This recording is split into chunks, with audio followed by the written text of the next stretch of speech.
How many? How many? How many? How many? 1, 2, 3, 4, 5, 6, 7, 8, 9, 10. 1, 2, 3, 4, 5, 6, 7, 8, 9. All right, what did I get up to? Hello, and welcome to a new episode of How Many, the only podcast on the internet that counts. I am one of your hosts, Jesse Jackson. Joining me tonight is Bob. And Junior. And Scott. And tonight we are talking Cowboys. That's right.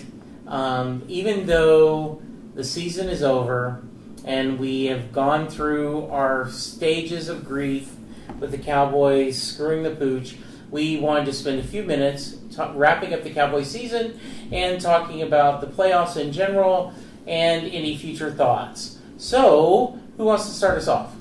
I'll start. So, when we did our original rant on the Cowboys back in November, we thought for sure that the season was going in the tank, that they were going to finish under 500. We were looking at a decent draft pick up until the time that we traded for Amari Cooper. Well, they had just traded for Amari Cooper. Yeah, that first game was one. So it ruined even our light at the end of the tunnel and saying, okay, at least we're going to get a top 10 pick out of this. Right. Yeah. Lo and behold, our podcast turned the season around. I cannot tell you how much joy it gave me when I edited that, and all of us, after the Titans game, we were all just glued and doomed, and then they go off on this seven game winning streak. It's just hilarious. Well, let's remind each other of what we guessed for the records. So my official prognostication, it's easy to choose the negative in this, and I hope I'm wrong, but I'm going with 10-6 out the first playoff game. So my bold prediction for the 2018-2019 Cowboys season, 8-8. Terrible. And that is with everything breaking right. 11-5. I'll say they win the tiebreaker, win the division, and make the playoffs. I'll say this: NFC Championship game. Whoa! I believe they're going to go 8-8. They're not going to make the playoffs, and this will be Garrett's last season. So you think 8-8 would get Garrett fired? 8-8 is going to get Garrett fired. I think they're going to go 10-6, but they're going to squeak into the playoffs, and then they're going to catch lightning in a bottle. The team will go win and get all the way to the NFC Championship game. And then they will break our hearts, losing, and it will be this close. So I was in the doom and gloom. I said that they were going to finish, I think, 8-8. Yes. I didn't think that they were going to make the playoffs, and I thought Garrett would be fired. So if I had taken the Dunham approach, I'd be wearing a mohawk right now. So I was very wrong. I mean, your haircut kind of is a mohawk. Yeah, I mean, I'm close enough, right? Yes. Yeah. So, yeah, I was completely wrong about how that... I thought for sure I was going in the right direction when we... And I had guessed 10-6, but making it to the NFC Championship game. So while I had 10-6 right... you were one round short. Yes. Close. Very, very close. And I was 10-6, one and done. Yeah. I figured so it would you be. nailed it. I figured they would. No, because we No, won a wild card. Oh, I thought you. One and done. Right. Okay. Like hit that playoff game and thought we would lose. So you were one under. He was one over. Right. But nobody hit it on the head. Mm-hmm. And Bob. I said 11-5 a championship game. So you were a little bit above. Yeah, I was too. over. Right. So, but you guys were way closer than I was. So obviously, again, I've been proven to be an idiot, just like on my numbers, my Cowboy predictions. But I'll always go the pessimistic route, so that way I can be pleasantly surprised. Yeah, exactly. Whenever they do well, I was very happy to see that I was wrong. Friend of the podcast and former co-worker of ours, Ken Schaefer, has always said that. Ken has said, if you're a pessimist, You'll never be disappointed. You're never disappointed Yep. because you said it was going to be bad. You can always And when say, it "I told is, you so." You go, Yes. I was right, and you're happy. And then if it turns out better, you're pleasantly surprised. Yep. And it's always easier to play the pessimist role. It's always easiest to say, "Oh, it's going to suck. It's going to suck." Then if they actually do well, you can go, "Fluke." So, It's a fluke. well, overall, Pucci was very disappointed. He just wanted just an NFC Championship game. He just one could win more than one playoff game. Because he was really young the last time. Right? They actually Yeah. got I that mean, far, right? right. So he can barely remember. I mean, one of his first early memories was the San Francisco game where we were down 21-0, like in the first 3 minutes. The one that came back and almost won. Yes. The very Truly split one of second. my favorite If not games. for a Deion Sanders pass interference on Michael Irvin, Yeah. we would have won Yeah. that game. Right. Tension building in the crowd and on the sidelines. Everything at stake. A berth in the Super Bowl. Aikman drops back to throw. Launches it way down the left side. It looks too deep and it's incomplete to Michael Irvin. Big defensive play by Sanders. Half the Cowboy team is on the field claiming pass interference. And he had Deion on that one. Boy, Deion Sanders slipped on that one. Yeah, he slipped on the right brake. by him, yeah. Whoa, close call. That may have been the defining play of the game. I have gone not quite full circle, but I've gone a 180 turn when I saw when they fired Linehan, and I'm like, well, this is great unless they make Kellen Moore offensive coordinator. Which is that's exactly silly. Exactly did. what they Yeah. did. So it seems like they always take one step forward, 2 steps back, give us that glimmer of hope for a week whenever the OC position was unfilled, and then they just yank all the hope away from you. Oh, by the way, we're just going to make our quarterback coach, who wasn't even qualified to be a quarterback coach to begin with, we're going to make him our offensive coordinator because we want to run the exact same offense that we ran last year. It's just you have somebody else to blame this time. Scott Linehan did a great job for us in 5 years, and we had success as a football team with a lot of different combinations of guys. So we appreciate everything he did for our team, but excited about Kellen. Kellen's been with us as a player, a very smart player, probably line one when you describe him as a player, how smart he is, how well he understands the game, and that's why we made him the quarterback coach, and we're excited about his future as an offensive coordinator for us, and excited too to bring John Kitna back. He too was a player for us, and a lot of the same qualities, really smart, understands the game, interacts well with the players, and he's been coaching a lot of football at the high school level and the AAF, so excited to bring him on board. I think there'll be a great combination and really help our team. My thing about Kellen Moore is that I'm not ready to spit on his grave yet, but if it comes out and it's the same stuff that we had this year, then I'm out. But if I actually thought that he had full reins to be able to say, you know what, this is what we're going to do. We're going to change this up, and we're going to put this out there, and we're going to throw the ball. If nothing changes, it's clear that Garrett's the one actually running off. Exactly. Yeah, and that's the only reason why I'm slightly okay with it is the idea they did not extend Garrett. So you do understand it would be tough to get someone from outside. Like, I'm not going to come when there's only 1 year because if you guys clean house, I'm out of a job. Yeah, so what's the point? That's the only reason I'm still worried and disappointed, and I do not expect a lot of changes. But I at least understand that, and I think that's smart of Jerry to do. They have to show us something.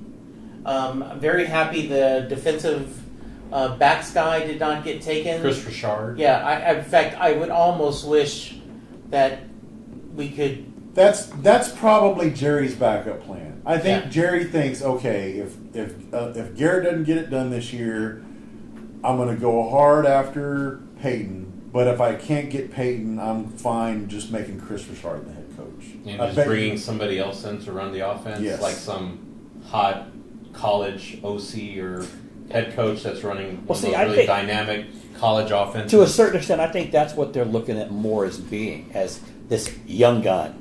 That's- A yeah. young guy that's going to sling He's like it a around. Sean McVay clone. But yeah. again, if he doesn't have the ability to do so, then what's the point? Right. Then he's the patsy. I mean, if Jerry's going into this next season just waiting for Garrett to fail, why not just pull the trigger now? That's what I don't. It just feels like you're wasting a year. Right. Wasting a year of Dak being on a cheap contract, Zeke being on a cheap contract, because once you have to pay the piper on those extensions, there's not going to be any cap space to keep a lot of the good defensive players we have. That, in my estimation, they really saved the season more than anything. Yeah. It wasn't the offense that carried the team to that good run at the end of the year. The defense really saved them, and it's because they have a lot of really good, cheap defensive players right now. That being said, the defense completely essed the bed against the Rams. And that's, to me, that's one of those things. When I look at what happened with the Rams, to me that's like this encapsulation of the entire season. We got all these good moves. Something good's happened. Something good happened. Oh, but we forgot to do this. We forgot to change up our defense a little bit. Yeah. Let's use the same signals we've been using all year long and give this offense a chance to go, okay, they're going to do this, this, and this. And let's just bust them wide open. And then the next game, the Rams can't move the ball. Yeah. It's just another sign of an unprepared team. Exactly. And it just all ties back to the coach. The coach couldn't get the team prepared to win that game. And that's what's so disappointing. And I thought it was pretty interesting. One of the papers, I forgot which columnist, said that, one of the things that is Garrett's strength is you don't get too up, you don't get too down. It's a marathon, methodical. And they said that, but when you get to the playoffs, that just may not be what you need to get them up to the next level, because he has them, let's just consistent, we're going to be consistent. And it's the process. And he needs to be like, okay, we've made it now then let's ramp it up. He just can't adjust. He's too rigid. No. He can't change. He can't adjust. That's why I don't see the point in giving him this year to prove himself. I think he's had 10. He's had 10 years to prove himself. Yeah. For Jerry to say, oh, but this time he's not getting an extension, you're wasting a year that we could theoretically, if we had somebody that knew what they were doing on offense, they have the talent to make a good run. Now, Super Bowl, I don't know that Dak is the quarterback for a Super Bowl winning team, but I think they could get further than they are right now. Dak just needs better coaching. I don't think he's ever going to carry a team to the Super Bowl, but I think he's good enough to be the quarterback on a Super Bowl team with a defense like that. Do you think Kidna will help? I mean, did he help Waxahachie? Well, how many? Rest in peace, Wilson. Yeah. Yeah, stay hard. Well, let's go back and look at how many quarterbacks have won a Super Bowl. That, if you really go back and look at the quarterback, they're really just an average quarterback. That would be a good how many list to discuss. You got Trent Dilfer, Joe Flacco. Flacco is You're wacko for Flacco? So we were meeting with our cousin Danny's brother-in-law, Paul, and his friend, Neil. Now, these are a couple big-time Baltimore pawn shop owner-operators. I was a little nervous because I don't know how they do business down here in Maryland. Big Ben knows what time it is. I'm wacko for Flacco. Flacco's a jackhole. Oh. He has some skins on Brad the wall. Johnson. Eli has won 2 Super Bowls, and he is terrible. Jim Plunkett, you could make a case. We're going to edit all this out so we can go back. Now, Jim Plunkett was the number 1 overall pick, but then again, so was Eli. But yeah, the point of that though is Mark that, okay, Rippon. Yeah, Mark Rippon. Can the team carry Dak through that, or is there something else that there's another element that we need? I think that I don't know what our offensive line is going to be like next year. Yeah, is Travis Frederick going to come back? Yeah, is he going to come back? That's another prediction that I at least got right.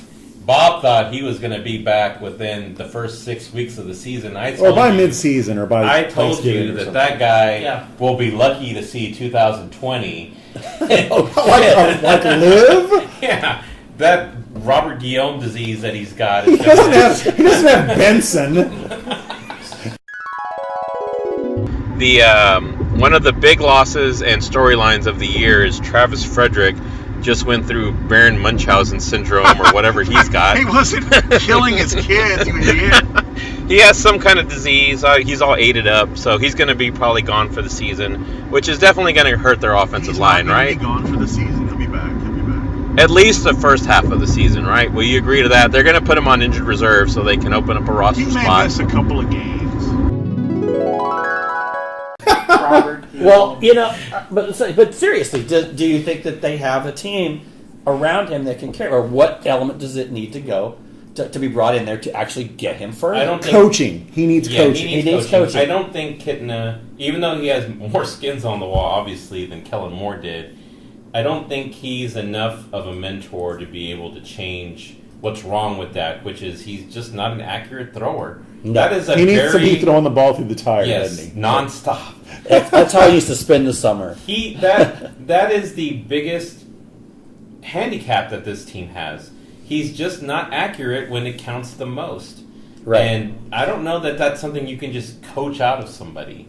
That's something that just takes a lot of practice and a lot of time, and if you can't do it, if you're just throwing to an area instead of a specific spot, then you're never going to be any more than an average quarterback. But I think that's what he is. The thing with Dak is, though, he's got a lot of the things that you can't coach, and you either have them or you don't. The intangibles, leadership. He's very good leadership. He's always cool under pressure. He doesn't panic. You're right. He's inaccurate at times, but he doesn't panic. He's good in the fourth quarter a lot of times. Down the clutch. So, there's a lot of good qualities about the guy. So you want him to succeed. Well, in the fourth quarter, do you think they're cutting him loose a little bit and letting him decide what's going to happen as opposed to... If they're behind. He needs to be able to run more often. Right. And that's probably one of his biggest pluses is the fact that he can run. And, I sit there and scream at the TV, let the guy run, pull those damn safeties up a little bit, get them used to staying up here, and then maybe he can throw 20 yards past them. I'll tell you what, one thing that I would say would significantly improve his play and just his overall quarterbacking, if he would build some kind of internal clock in his head that said, okay, after 3 seconds, if I don't have anybody open, I'm just going to run and get what I can. He takes a lot of bad sacks. He holds the ball way too long. I don't think he's that far from being on par with a guy like Russell Wilson. If he can develop his game a little bit more, that's the kind of quarterback. And Russell Wilson's won a Super Bowl. That's the kind of quarterback. Been to 2, but Russell Wilson is a pretty accurate quarterback. I think Dak is more the Cam Newton mold than the Russell Wilson. Right. And Cam Newton went to a Super Bowl. Cam Newton won an MVP. I mean, who was it the other day that was talking about the quarterback has to have the timing that if it's a 5-second drop or 5-step drop, you go back 5 steps and that ball's loose and the receiver has got to be there. Yeah. And how many times do we see 5-step drop turn into 6 or 7? And then I mean, a lot of that could be on the receivers that they had, especially early in the season before Cooper got there. They've got to start having better routes, better play design. That's not on Dak. That's on the coaches. They don't move the receivers. They always are in the same positions. They don't run a variety of routes. They basically run just 2 or 3 different. Button hooks. They've got to diversify what they're doing with the plays. But the problem is there's not anybody new coming in that's going to change that. And that's the most disappointing thing of all. So I think so. I'm hoping that things will be better. I'm hoping they can find this. I'm hoping that the offseason, Amari and Dak can develop a little bit better. I mean, I think that's been good. Yeah. So you can hope for that. I think Gallup will improve. I think with Gallup's his second good. year, he's going to get better. Yeah, I think so too. There is some hope on the actual roster and the receivers and even the tight ends. I have a little Jarwin bit more was hope. looking good toward the end of the season. Good, yeah. Of course, we don't have a first-round draft pick, though. I'm okay. Amari is better than what we would get at the late end of the first round. He's young enough that I think that's a good thing. It's just you do, and I think you said it perfectly, Junior. We feel like we're running in place one more year. And we felt like that for the last. And the issue with time is you've got a lot of guys whose contracts are about to be up. You got to figure out what to do with Dak and Zeke and DeMarcus Lawrence, and there's several Byron Jones. There's a lot of guys who you've got to figure out what you're going to do contract wise. Yes. And one of the things going back about Dak that annoyed me, and again, I'm not a football genius, but I do think there's times when he had open receivers and he didn't throw the ball, and I think it's a part of his confidence of I can't get it in there. But I remember. I can't remember who the quarterback was on like a Monday Night Football years ago, and I heard him making the comment talking about a college player that had come up, and this college quarterback was saying, "Well, in practice, I didn't throw the ball because the guy wasn't open." He's like, "This is the NFL. He's open.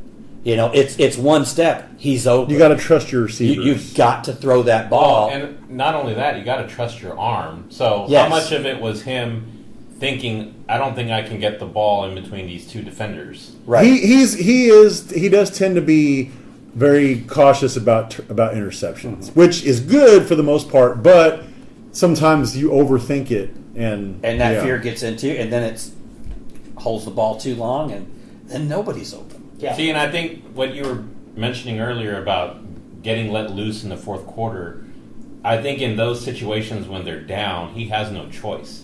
He's got to let it sling, and then sometimes it's good, sometimes it's bad. Right. But at least he's trying to get the ball downfield. If he could take that mentality, bring it into the beginning of the game before they actually got down, there would, again, involve more turnovers, but we would see better production than averaging 10 points a game. Like Brett Favre was always good for a touchdown for the other team. Every game, he's going to turn it over at least once. Let's limit the pick sixes. So I just like to see him cut loose a little bit. I feel like he is. I don't feel he's that great a quarterback, like I said, but I don't feel that we're seeing all that he can do. That I agree with that last part. He can be better than what he is. But who's going to unlock it? That's the biggest question, because there's not anybody in the coaching staff now that looks like they will get anything different than what we've already gotten out of him. And as long as Jerry walks on the field during practice in coaching shorts and a whistle. But if you just look at his wins and losses, he's a winner. 3 winning seasons. His overall record's really good. His overall quarterback rating is really good. So he doesn't put up a ton of yards, and he doesn't carry the team as the offensive force. Right. And you're right. It's probably at that point it's coming down to coaching.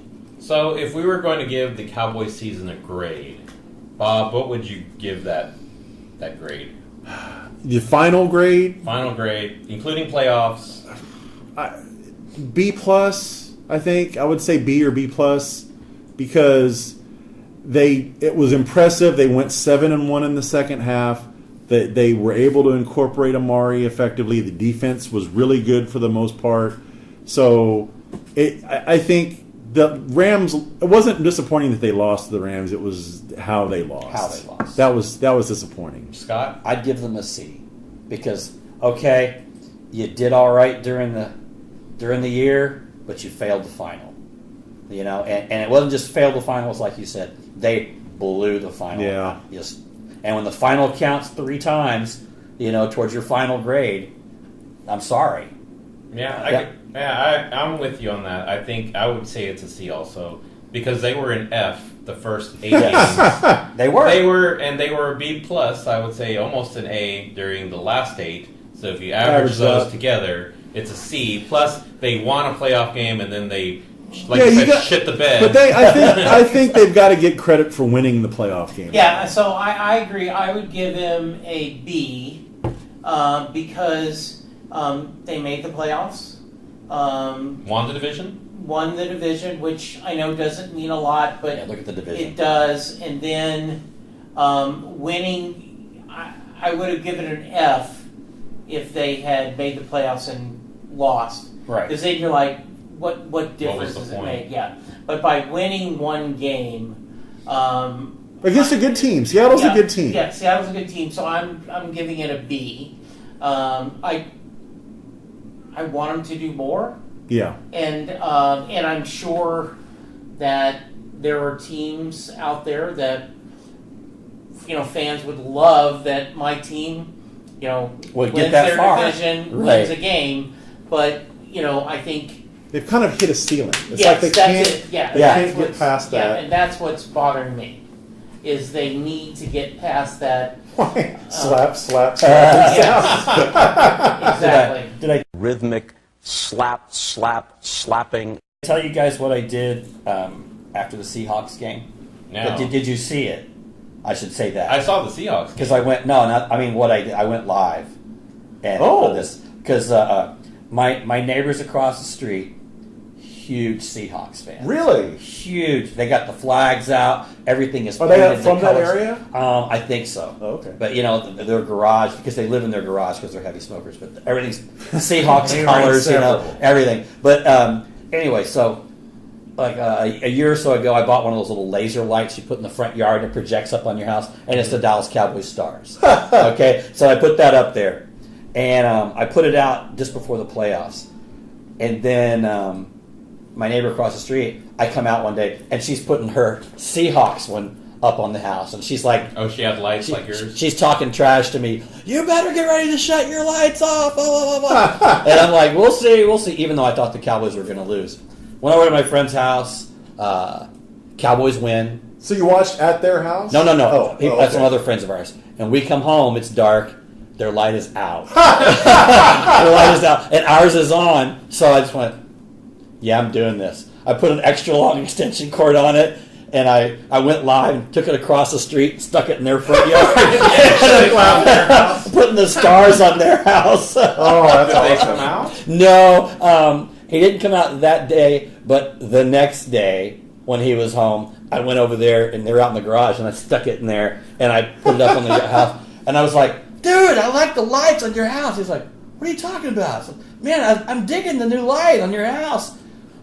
What the hell did you do to my house? And he comes out, he's like, oh, you son of a... Hopefully it was good nature. Oh, yeah. Okay, It was good nature. Take Yes. a swing at you, right? I will never take my rivalries Jesse. angry.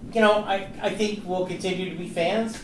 We'll Oh, yes. continue to wish for the best, but it is tough. Yeah, It is so very to summarize, it sucked. The season sucked. What a waste of time. I hate the Cowboys. As Junior is here with his Cowboys sweatshirt. It is the and Cowboys hat. It's just clothes. It's just clothes. He's got his Cowboys undies on, too. Yes. All right, guys, so great topic. I guess we won't even mention the Super Bowl that just occurred. It was terrible. I don't care what will, they say. I will tell you, not out of any anger or anything, but I truly didn't care. So I did not watch one moment of it. I ended up meeting my brother for dinner, and he and I caught up. It should have been the Saints. Yes. Yes. I really. And I think if the it'd been the Saints would've Saints, I won. would have been engaged. I wanted the Saints and the Chiefs. Those were the ones Yes. I wanted in there. Yeah, the two teams I did not want to see in there were the ones that made it. So at that point, you're just watching for the commercials, right? You and you then still the gotta watch Rams- for the commercials. and at least- And that's okay. what I decided is they all play afterwards on YouTube, so I can just catch them there. Yeah, that's a good point. Yeah. But I like the feeling of live. No. commercial. Yeah, I was watching it for the squares that I purchased. Yeah, that's You know? I had numbers rolling. Yes, numbers rolling. All right, guys. So thank you. I am at Jesse Jackson DFW on Twitter. Scott is at Scott Matula. Scott underscore Matula at Twitter. Go Yeah. see my niece's new movie, Fighting with My Family. Starring The Rock, Dwayne The Johnson. What? It's Dwayne Johnson. How are you? Prove it. If you smell what The Rock is cooking. Yeah, and I'm Vin Diesel, mate. I'm sorry. Bob is at Lukewarm Tallboy, Tallboy. yes. Junior is at Junior Mexican underscore Junior. yes, impressive. And yes. he memorized all of our Twitter handles. Well, he We've got only close. been doing this like 80 episodes. That is almost as impressive as you remembering everybody's birthdays, because I am under the contention that unless you're related to somebody, you shouldn't know their birthday, right? I only know a couple. Yeah, you shouldn't know your friends' birthdays. That just seems... He's creeped out because I know the day and the year. I know my two best friends' birthdays. That's only because I've known them for 50 years. So Yeah, see, and you've only known me for like 5 years, so you shouldn't know my Known birthday. you for 22 or 3 years, stupid. So impressive. That's almost as impressive as Reiner knowing all of the presidents in order. What's my Or birthday? Corby knowing the entire 1978 Cowboys roster. I used to be able to do that. All right, guys. Have a Take good it night. easy. Thank you.